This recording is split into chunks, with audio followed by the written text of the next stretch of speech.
Hello everyone, welcome back to our channel. In this video, we will discuss the weaknesses in Poco F5. It's actually quite challenging to find weaknesses in this phone, considering the price is set below to expectations. Initially, I thought the price would be above $400, so all of these drawbacks should be understandable given its price being under $400 for the base model. Hopefully, this video can serve as a reference for all of you before deciding to purchase this smartphone. The first weakness is related to the materials used in this phone. There's actually nothing wrong with using plastic for the frame and back cover in order to keep the selling price low. However, the back cover part feels a bit hollow and there's a sensation of gap when you press the middle part. This issue is similar to the back cover on the Poco X3 NFC, so the feeling when holding this phone is less sturdy and somewhat cheap. Additionally, the plastic back cover is not very effective in dissipating heat, especially when using a cooler while playing games. The cold air generated by the cooler doesn't evenly spread across the entire body of the phone. Perhaps one advantage of using a plastic body is that the phone becomes lighter in weight. In fact, it's lighter than the Poco F4, even though the Poco F5 has a larger battery capacity than the Poco F4. Second, the limitation of MIUI. For those who enjoy using gesture navigation with third-party launchers, here's some unfortunate news. In the latest MIUI version, you can't enable gesture navigation when using a different launcher as default. So if you want to use gesture navigations, you have to use the default launcher. Let's talk about the display now. It's truly captivating. Bezels are symmetrically even on all sides, giving it an elegant appeal that stands out wherever you go. However, some users in the Facebook's group have mentioned that the screen appears slightly washed out, unlike the vibrant AMOLED displays we're used to. In my opinion, that observation is entirely baseless. When I initially started using this phone, I felt the same way. Perhaps it's because I had been using the Xiaomi 12 Lite before, so I could perceive the differences in detail and color quality. After directly comparing the two phones, it seems that the Poco F5 screen appears slightly mid due to its brightness level. At the same brightness settings, the Xiaomi 12 Lite screen is a touch brighter than the Poco F5's, as you can see in the videos. However, when the brightness is maxed out, they are almost on par. In this video, I opted for the saturated color scheme on the Poco F4 to enhance the colors a bit. Another downside of the screen is its touch sampling rate, which is currently limited to 240 Hz, lower than Poco F4 with 360 Hz. Moving on to the fourth point, haptic feedback. Considering the price is almost $400, I found the haptic feedback on this phone to be somewhat uncomfortable when typing on the keyboard. The vibration can be felt through the back of the phone and create an odd sensation in the fingers. To improve this issue, you can switch to the Google keyboard. Go to Settings, type Keyboard in the search bar, and select Current Keyboard. Then, change it from Emoji Keyboard to Gboard. If the Gboard isn't available, you can go to Manage Keyboards and manually enable Gboard. If the Gboard app isn't installed, you can download it directly from the Google Play Store or through Get Apps. Once you've switched the keyboard, the haptic feedback becomes much better. The vibrations feel more precise and are much more enjoyable for typing. Although it's using an AMOLED screen, the fingerprint on the Poco F4 is not yet under display, but is still integrated with the power button. One of its weaknesses is that it's not very accurate when our fingers are wet.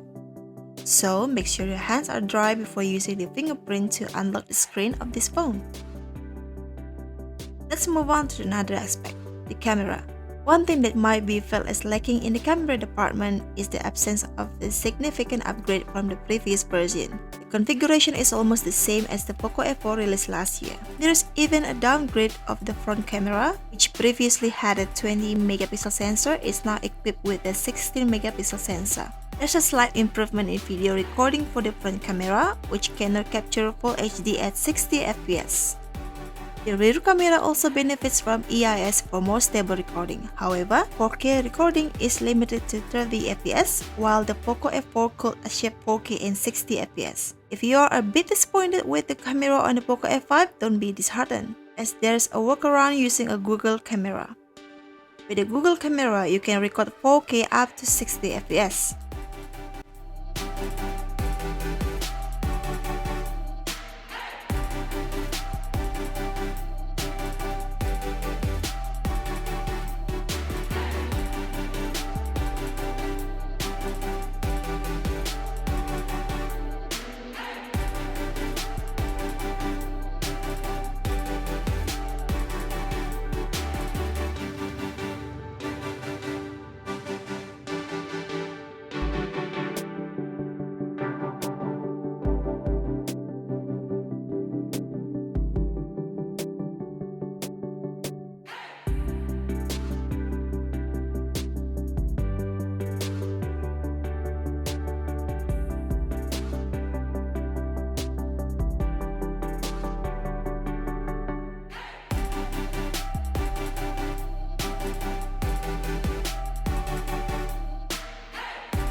Let's discuss the performance now. The performance of the Poco F5 is undoubtedly impressive thanks to the Snapdragon 7 Gen 2 chipset. Its performance is nearly on par with the Snapdragon 8 Plus Gen 1, as reported by Geekbench's browser result. In fact, the benchmark scores of the Snapdragon Plus Gen 1 used in the Xiaomi 12 Pro are slightly lower than those of the Poco F5 that I'm currently using.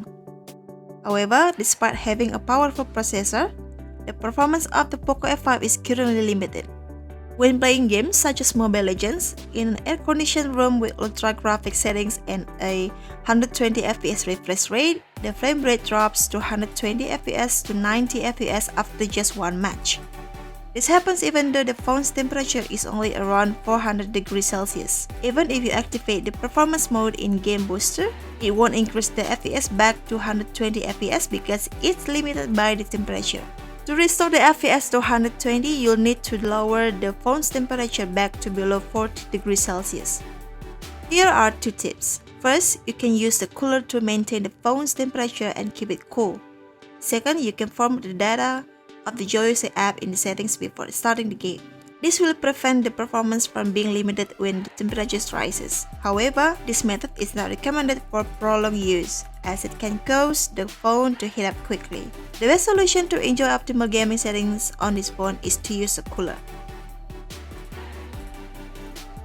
Okay, those were the 7 drawbacks I've noticed while using this phone as my main device. But considering its price is under $400, these issues are understandable. To make the most of the phone, we can get creative. For instance, if the camera isn't great, we can try using the Google Camera app. If gaming feels restricted due to performance, we can try formatting Joyose or using a cooler while playing. It's up to us to find solutions. Overall, I'm pretty satisfied with this phone. That concludes our video for today. Hopefully this video can be useful for you all as a consideration before purchasing the Poco F5. If there's anything that needs correction, please feel free to write it in the comment sections below. Thank you, and we'll see you guys on the next video.